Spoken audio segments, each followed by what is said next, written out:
By 1902, after 2 years of fighting, 250,000 British troops were finally gaining the upper hand over 20,000 Boers. The dying months of the war were the cruelest.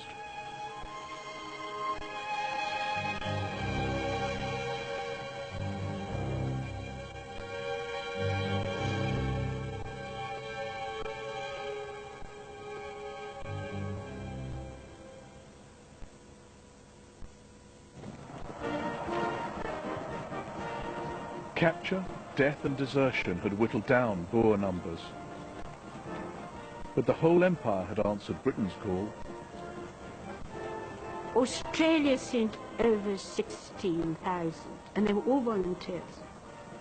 New Zealand sent 6,500 men, the same number of horses, which were some of the best horses in the country, and a fair number of field pieces. Canada had nearly 8,000 volunteers here. So you got these huge numbers of colonial volunteers fighting on the British side and distinguishing themselves very much so. Sometimes I think very much to the discomfort of the British generals. Difficult people, those Australians.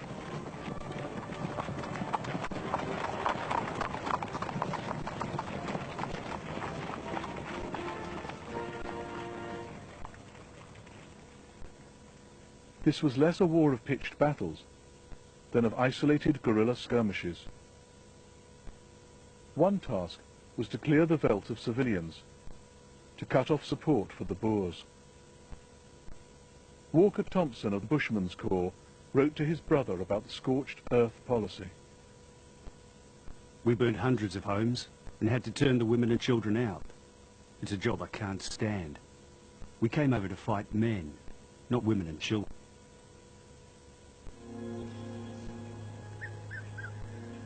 Colonial troops were often used at the hard margins of the war, on the toughest terrain against die-hard Boer commandos. They earned a reputation for ruthlessness. The Bushveld Carbineers was an irregular outfit of Australians, loyal South Africans, British and others, raised to mop up in the wilds of the northern Transvaal. Several Carbineers were court-martialed for shooting dead 8 Boers after they had surrendered. Their defence was they had orders to take no prisoners. 2 Australian officers, Lieutenants Breaker Morant and Handcock, were shot by firing squad for a practice that some got away with, as Walker Thompson witnessed. The Munster Fusiliers thought it would be easier to mind corpses than live men, so they bayoneted about 30 of the Boers, lay down and had a good sleep. The Boers, too, increasingly committed atrocities against blacks fighting for the British. Boer General Manie Maritz and his men operated behind the lines in the British Cape Colony. In January 1902, they reached the settlement of Lelyfontein. The story has passed down the generations.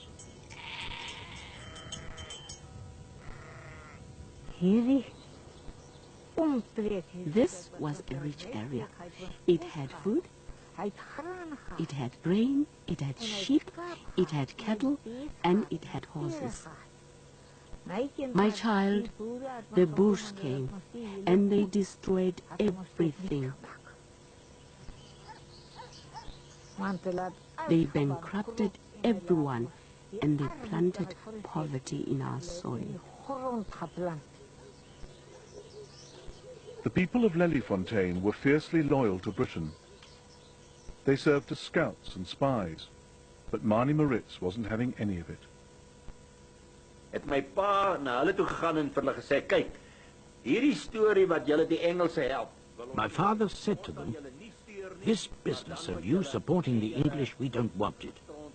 We won't bother you, but we don't want you coming out with all that shit here. We're giving you a proclamation which will tell you the terms under which you may live here. And he read it aloud to them. And when he got to the point where it said, I do not want to find you in this war fighting for the Queen of England, Barnabas Link said, "You bastard, don't you speak that way about my queen." And he hit my father over the head with a knob carrier.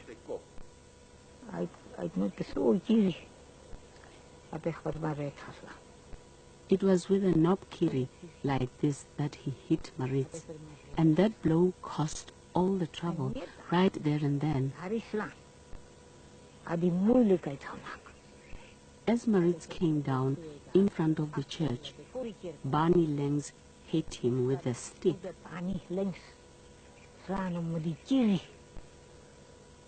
And then vengeance came into the war. Die storie is dat generaal Maritz kon met hierdie ding skiet. They used to say that General Maritz could use this as well as any cowboy used his gun. If you look at it, you can see that it had a range of 1,000 meters. It was an unusual revolver, and that you could add this on, and then you'd shoot with it butted up against your shoulder. This is the weapon he fought with at Lillifontaine. That day, they shot and killed 8 colored people. The Boers then retreated through this pass, where they were ambushed by the people of Leliefontein, who rolled boulders down onto them, killing 30 Boers. The next day, he went back with his men in an organized commando to take his revenge, because they could have killed him. Maritz and his men wiped out Leliefontein, strewing bodies across the church garden. 46 killed and 100 wounded. The survivors shackled as slaves or scattered in terror. The women folk had to bury those who were shot. My child, it was a sad story our old people told us. Boers like Maritz were determined that nothing must threaten white supremacy in South Africa. But the people of Leliefontein had no compunction about taking on the Boers. They, like many other non-whites in South Africa, were active players in this war.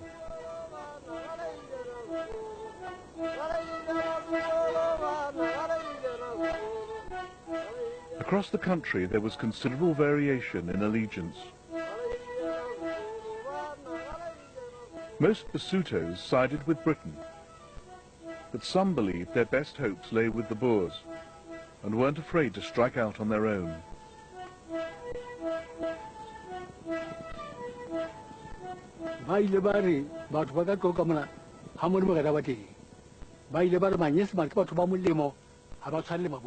The Basuto said the English were good people, not like the Boers. My grandfather disagreed. He said a Boer will do exactly what he says. When he says, "I'll pay you," he really means it. When he says, "I'll thrash you," he means that as well. He gives you a good beating. You know where you are with the Boers. People started hating my grandfather because he continued to like them.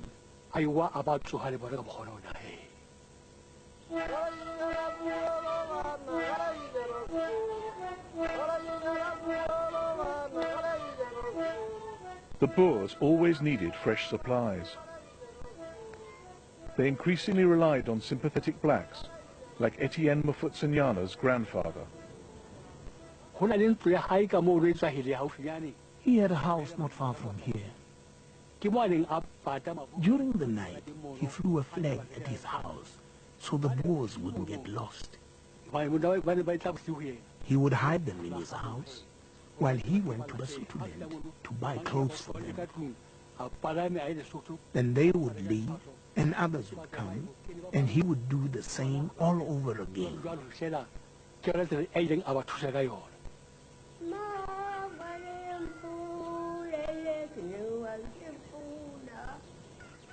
The Boers did not find all blacks so helpful. Those who tried to stop the Boers commandeering their food paid a heavy price, as Dora Ramotibi remembers.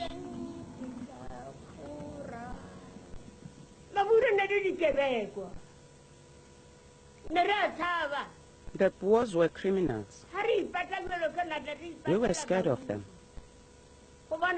We hid ourselves because of the Boers.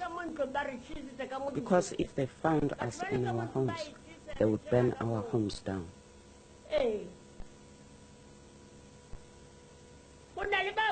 People were burned to death in their homes.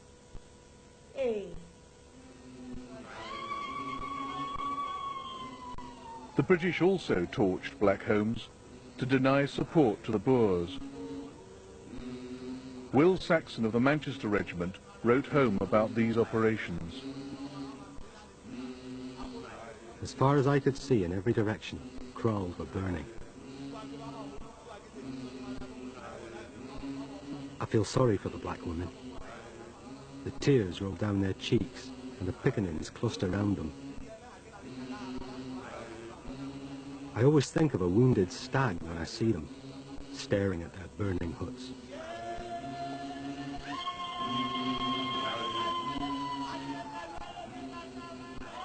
The British herded over 120,000 blacks into a network of 75 concentration camps. Little known about during the war, the black camps have been all but forgotten since. They initially seemed like sanctuary after the dangers of living on the veldt. Anna Mollekeng has never forgotten her first sight of the Scottish soldiers. They weren't wearing ordinary clothes. They were wearing red skirts. They had fringed belts across their chests. You'd see them sashaying along. Their berets on their heads and their clothes made them look nothing like Boers. This is how they walked.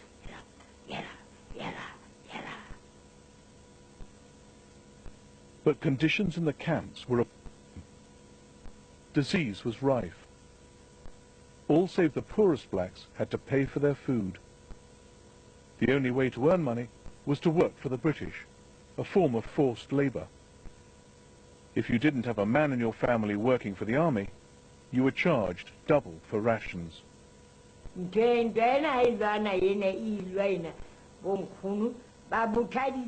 This was a hard war.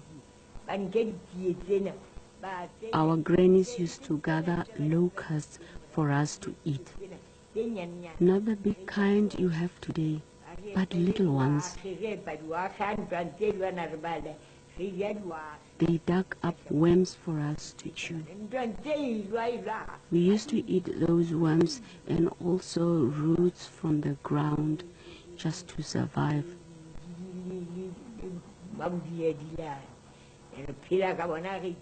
The war was heavy going. It was so tough. All we could do was live from day to day. If the inmates wanted shelter from South Africa's extreme climate, the British weren't about to provide it. The superintendent of Brantford camp was given strict orders. Tents allotted to you are only for white camps. On no account must these be given to natives. The blacks lived as third-class citizens, and that's how they died.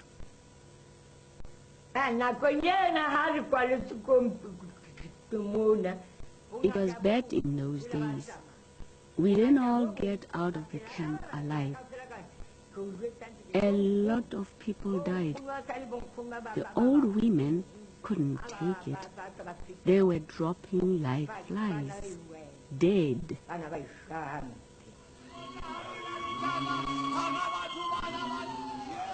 The Reverend W.H.R. Brown was one of very few to visit a black camp.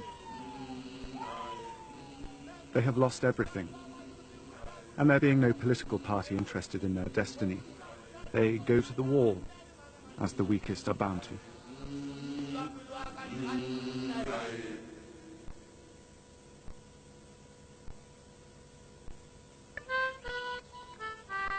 The Boers still fighting for independence called themselves bitter enders.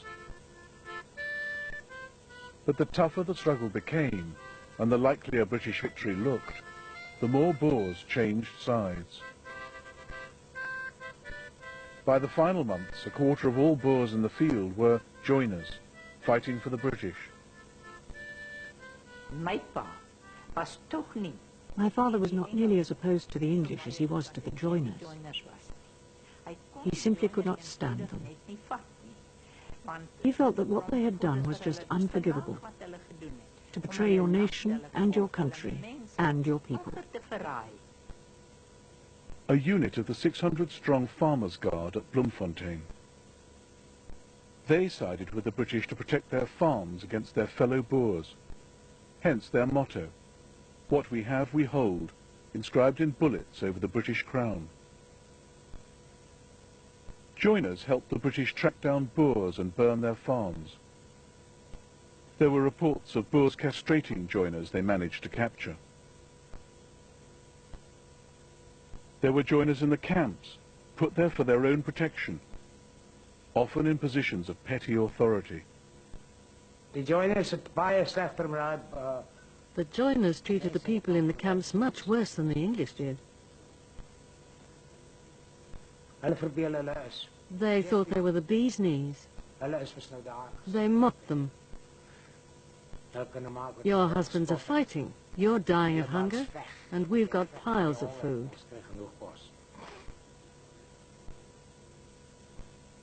Many of the camps were run by renegade Boers. And you get the small, miserable interaction between people who are too close together and have no love.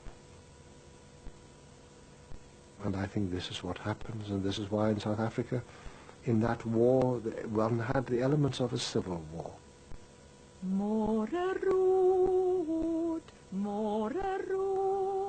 The Boers' troubles were mounting. They had relied on the British to house their families in the white concentration camps, awful as they were. By 1902, following the visit and report of the Fawcett Commission, death rates fell and conditions improved, as Boer General Louis Botha confirmed. One is only too thankful nowadays to know that our wives are under English protection. But Lord Kitchener decided to leave the Boer women and children on the veldt.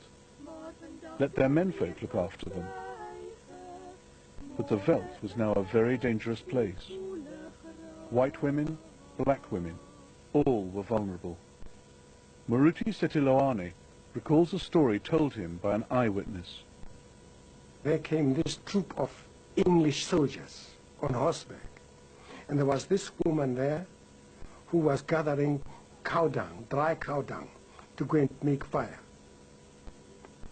And as they came on, there she was, obviously, naturally, like soldiers, like men who had been away from home. They were sex-starved. They came and they pushed her off and they raped her. And he tells about how she lay there, and one would go into her and go over, and another one would come into her and go over. And every time when somebody, as she lay with her arms open like that, they'd take a note with a queen's head and put it on her hand. That is the fairness of the British. You've got to pay for what you get. My father and others, they would assault these, sexual assault these Boer girls. And you see, the point was this: it's not easy to always find a white woman around anywhere. Where I grew up on the farm, a woman was sacrosanct, a white one was sacrosanct. Here was an open sesame situation, where you can take these girls and they can't refuse, they can't defend themselves. And very often things like that did in fact take place. European propaganda blamed the British for giving blacks power over white women. The Boers had their own response. My ma se stiefbroer. My mother's stepbrother planted them in holes. When they caught a Hottentot molesting women on the farms, they would plant him like a pole in the ground, alive. They planted them so deep that they couldn't get out.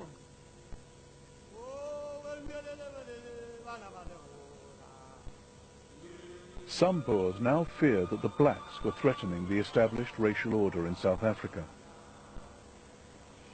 A lookout point known as Grenadier Hill in the Northern Cape. The soldiers whiled away the time by carving their names. Next to the Tommies are the names of their 3 black comrades in arms, Ali, Sixpence and John. The Boer War had given the blacks an enhanced status alongside Englishmen, and a taste of power over the Boers. My father had a uniform and a gun, and he had the protection of the English, and wherever the English were, my father was there, and when the attack against the Boers, he saw the Boers run away, saw the Boers run away. The Boers were frightened of the soldiers, the car keys. It was a bit of sensational pleasure to see them run away. It seemed to the Cape politician, John X. Merriman, that the genie was out of the bottle. These people will have been armed and set on to fight and harry white men. It will be difficult to get the arms from them and to teach them to unlearn the lesson. The Boers' knee-jerk reaction was to slaughter blacks they caught fighting against them. A British soldier summed it up. Johnny Boer, he used to shoot niggers like you'd shoot a dog.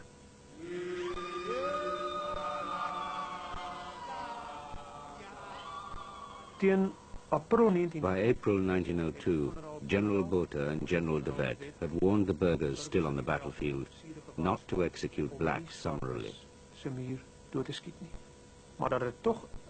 It is clear that Boere and de Wet were worried, because the consequences could be very bad for future relations.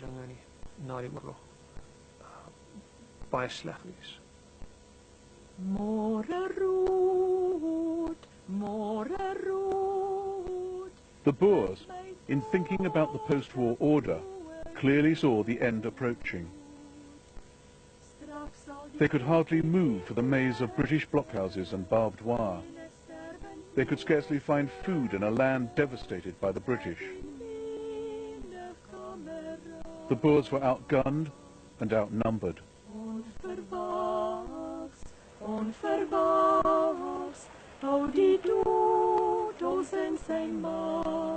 My ma het die Engelse commandos gesien. My mother saw these overwhelming hordes of English soldiers.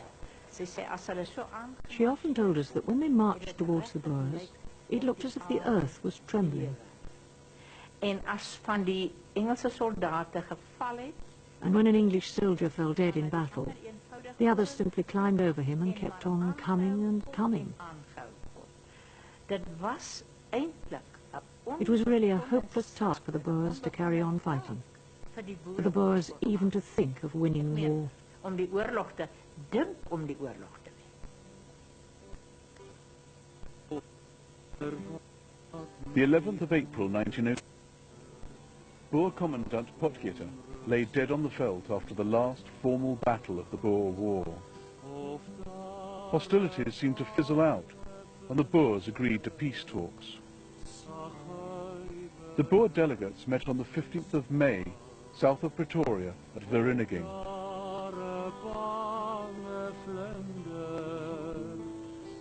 The more they talked, the clearer the calamity became. Men spoke of a dire lack of food and horses, of the treachery of joiners, and of their families' plight on the veldt. They'd always believed God would never let them be defeated. Die wil van God was vir die burgers baie belangrik geweest. En wanneer die The will of God was very important to the burghers. And when the talks were held at Vereeniging, some people said, what if God is not on our side?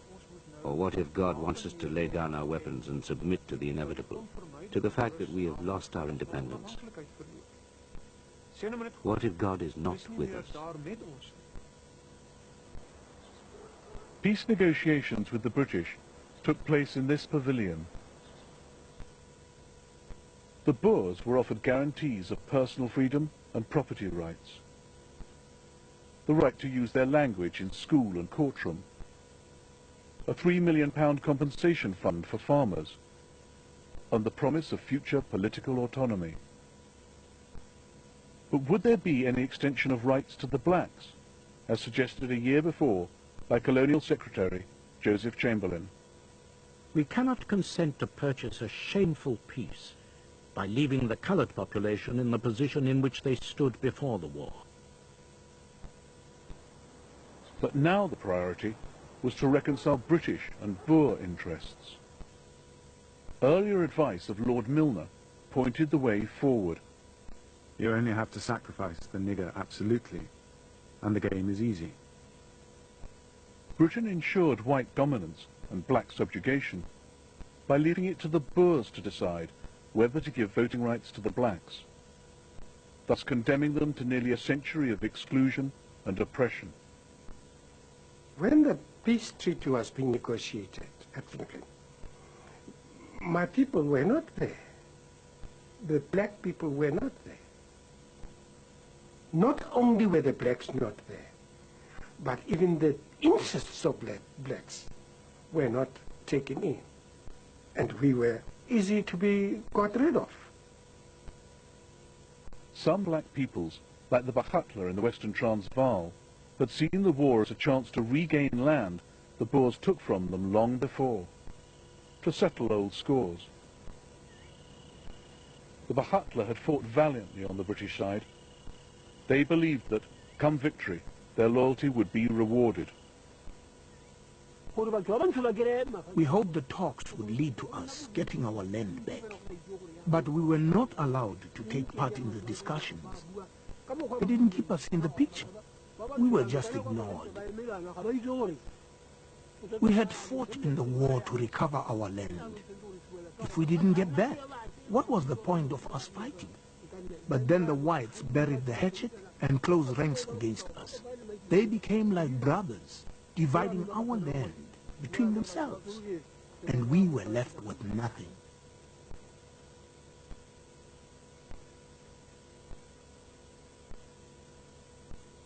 In 1902, the Boers signed the surrender terms ensuring their eventual supremacy in South Africa. But at the time, they felt their world had caved in. My father was in torment.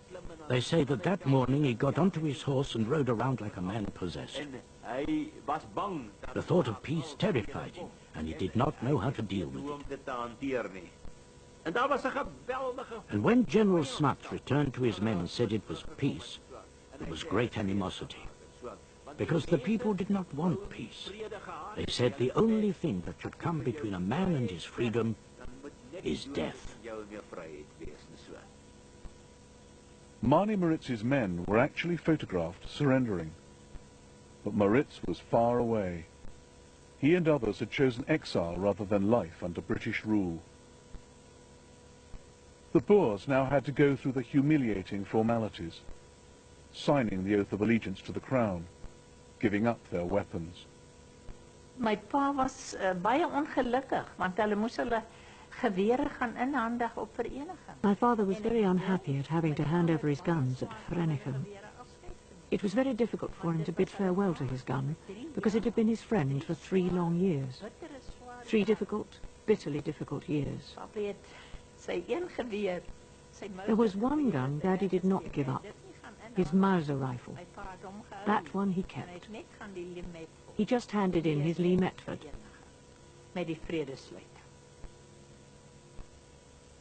My father was heartbroken that the Boers had lost. They lost their country, they lost everything. Many lost their wives and children. So they were bitter and very unhappy. But under the circumstances, they could not carry on anymore. De Wet and other Boer leaders went around the white camps explaining the peace deal to the inmates. Some women had wanted the war to continue, saying, "I can get a new husband, but I can't get a new Transvaal." But others asked, "What is the independence of my country to me when my man is dead?" And then, the leaving of the camps, as Christina Ninaba remembers. Die dag kom,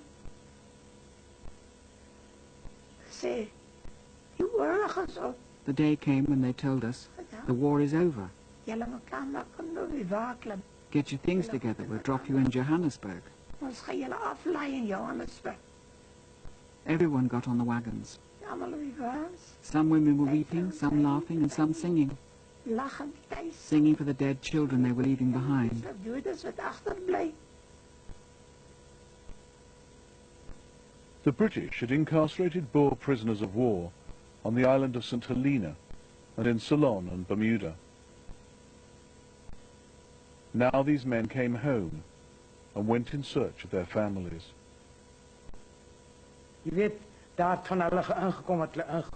Some men arrived at the camps only to find no one in their family alive. No child, no wife, nobody.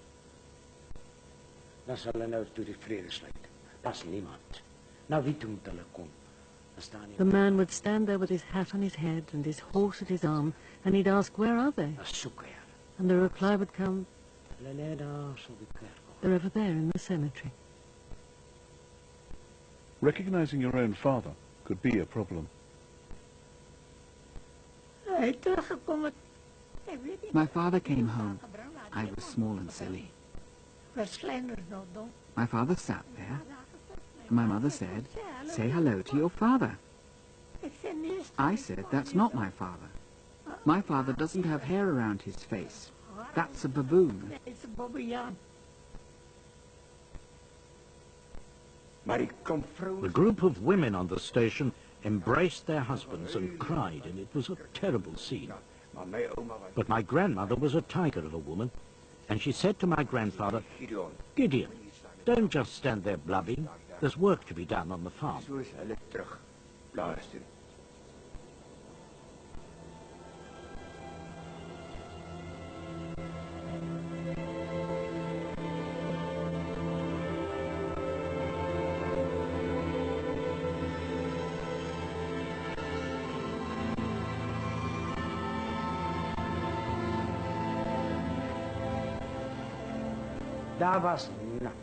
There was nothing.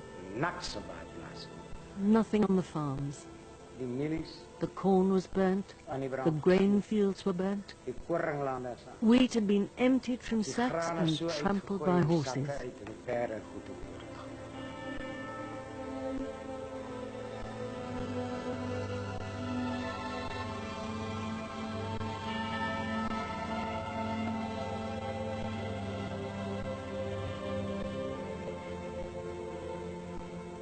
The joiners profited little from collaboration. Many returned to ruined farms and the undying hatred of their Boer neighbours.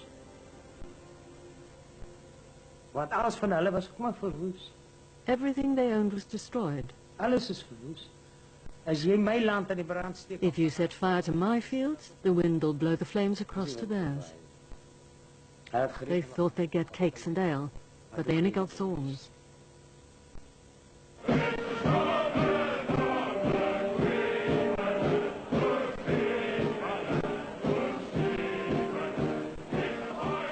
The British Tommy had secured South Africa and her mineral wealth for the Empire.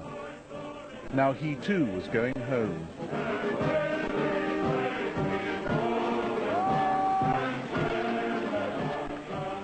A demob parade in Preston. A scene repeated across Britain.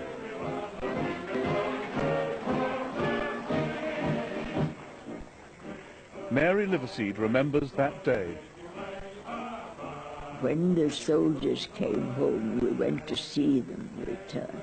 They were in this dull khaki, and they marched round the town hall, and then they stood, and the bonfire was lit, and they watched the bonfire. And looking back, I can picture them now, and I think they looked embarrassed more than happy to be home. Quite embarrassed, standing with this bonfire as their reward for coming back.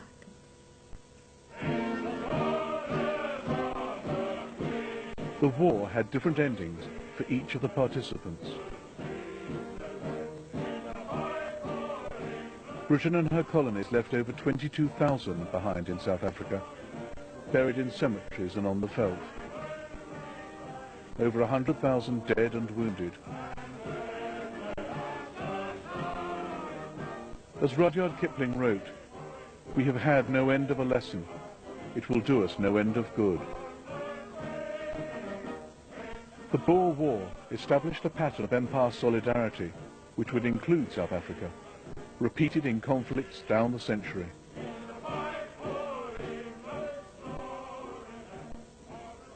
It gave more than a taste of wars to come, against freedom-fighting guerrillas and against civilians, colonial strife and total war. Battles like Spion Kop were curtain raisers for the slaughter on the Somme.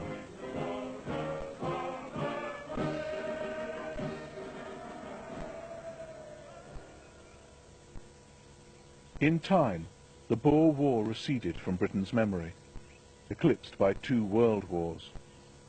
It had ushered in the modern age, but no longer seemed part of it. The Imperial Light Horse Memorial bears a fitting epitaph.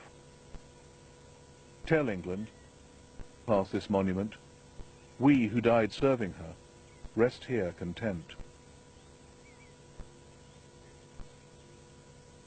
But the blacks were not content. Most had to give their guns back to the British and land back to the Boers. They faced poverty and famine. By the end of the war, there were more blacks fighting than Boers, but they got almost no compensation and even less recognition. They had defended Mafeking with their lives, but Baden-Powell fibbed to the Royal Commission on the War, saying they had run away at the first shots.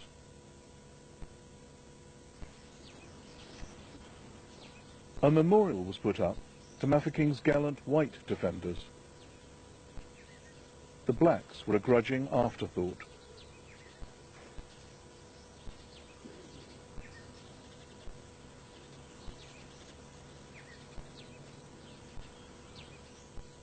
The tens of thousands of blacks who supported the Boers and fought alongside them fared even worse. What gets one really worked up today is when the Afrikaner wants to make as if he is the only one who lost in the Boer War, and forgets that the black man shared as much of his riches, of his livelihood, and even of his blood. I say, I have 2 uncles in the Boer War. There is this bitterness against the Boer for not having remembered them, and that is the reason why, when the whole question of the celebration of the Boer War in South Africa came, we said, rubbish. How can you come and celebrate in an African country, in a country that has become free, the ignominy that has been suffered by the black man at the hands of the Afrikaner, who at the Boer War used us. But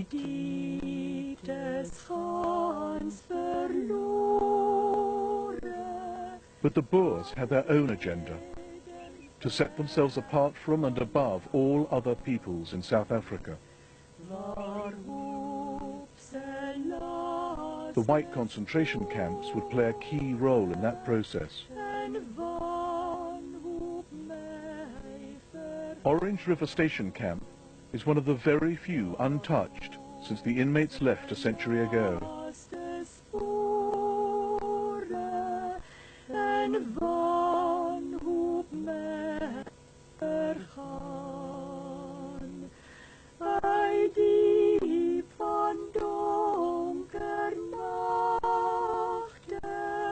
Roer 26,000 Boer women and children, 10% of their population, perished in the camps from disease and neglect. The experience scarred the survivors and their families for life.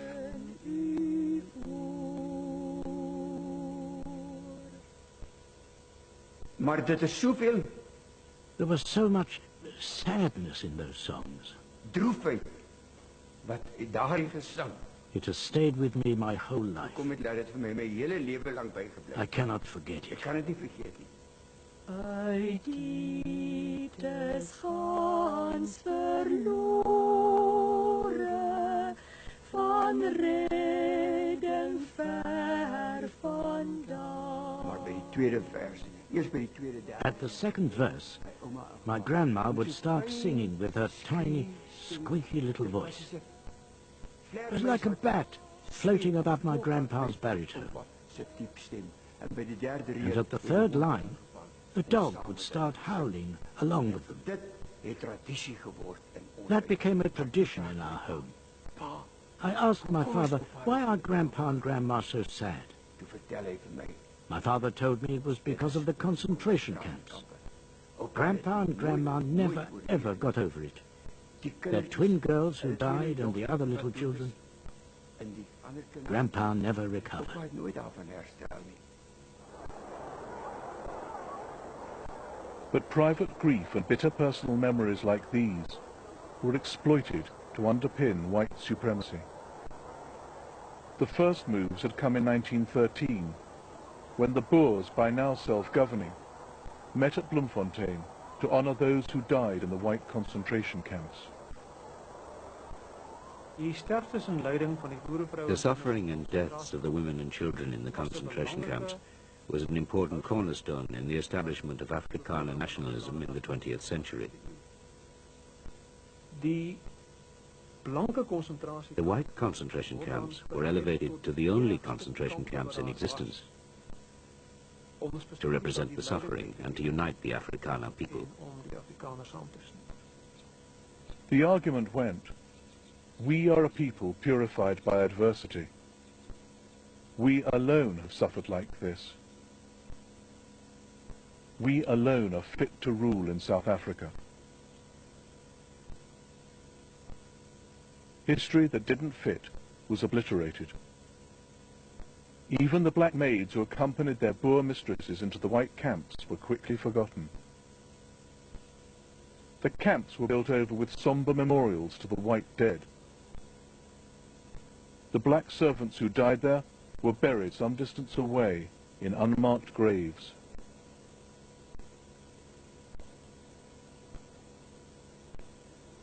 As for the black concentration camps, over the years their very existence was expunged from South Africa's history.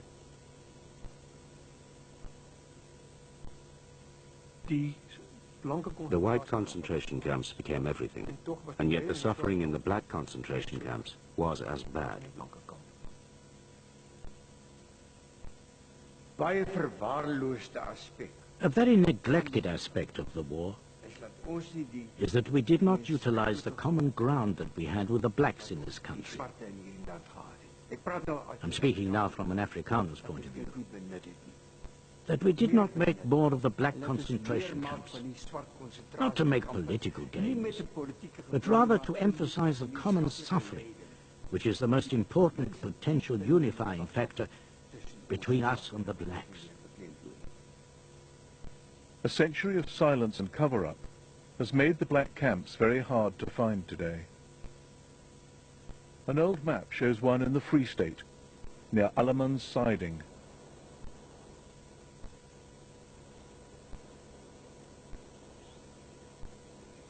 There is no record of the camp's exact location, but there are graves on a nearby hillside. Not one or two, but many. Hermanus Pitsu, the black farm worker who found the graves, shows them to local historian Johan Lok.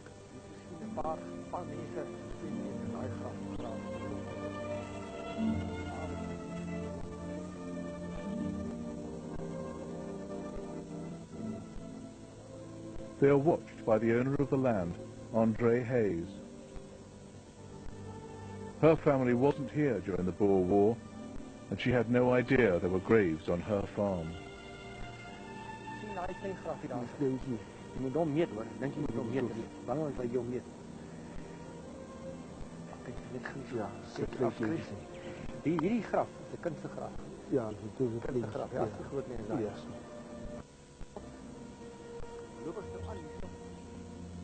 Some of these graves contain more than one body.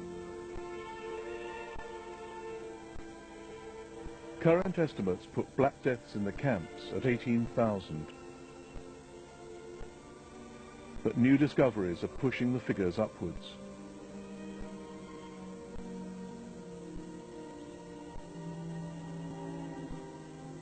It's possible that as many people died in the black concentration camps as in the white.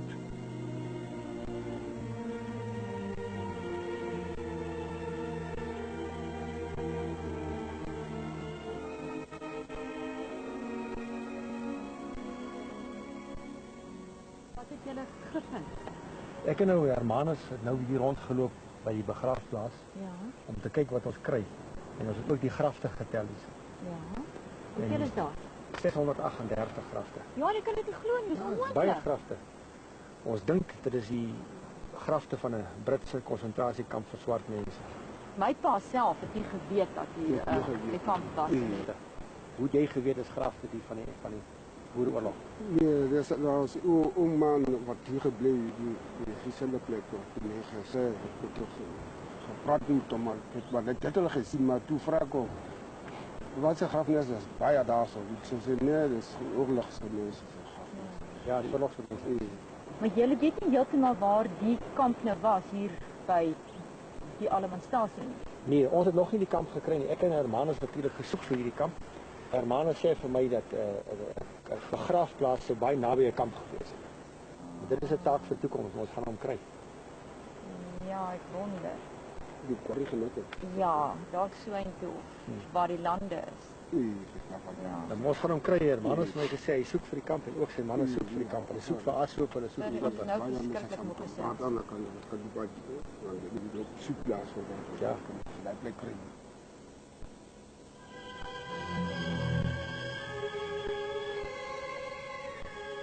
The Boer War has cast a long shadow across the century.